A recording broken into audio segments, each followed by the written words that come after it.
Well, the first thing I think is they will now have some certainty in terms of who owns what and who's where. And businesses always want to have certainty. They don't like uncertainty. Secondly, I think they can expect a significant reduction in the social disturbances which have rocked the economy last year and rocked it back in 2014.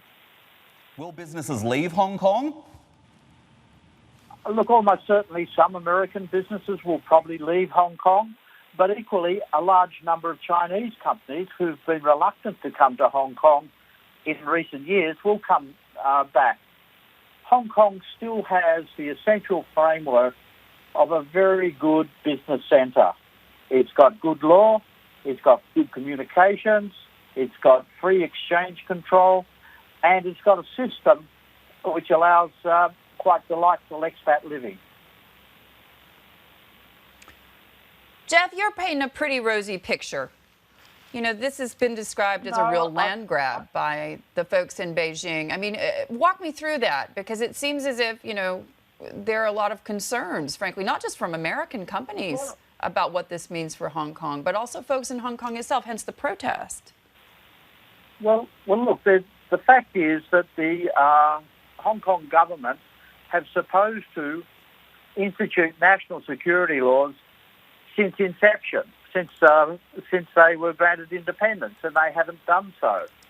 They also haven't educated the people in the impact of that legislation. You only have to compare it with what's happened in Macau, which instituted those laws back in 2009. There was barely a squeak. And in fact, a significant level of investment from US companies in the gaming sector followed.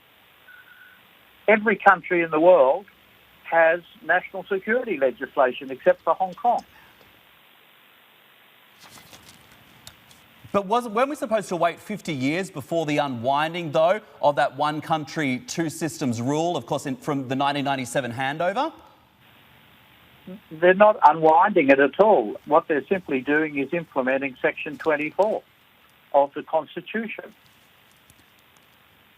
What about investing in Hong Kong markets right now? Of course, we've seen the Hong Kong index under some pressure today. Let's bring it up and give everyone a reminder of how the Hong Kong market has been faring today, off by around about 0.1%. What do you think all of this means for Hong Kong's role as, of course, a financial centre, a global financial centre and the global financial hub in Asia?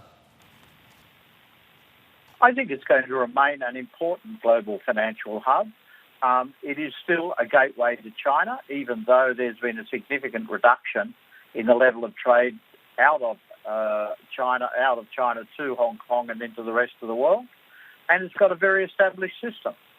It's still an excellent jumping-off point for investment in China. Yes, there'll be people leave, but there'll also be people come.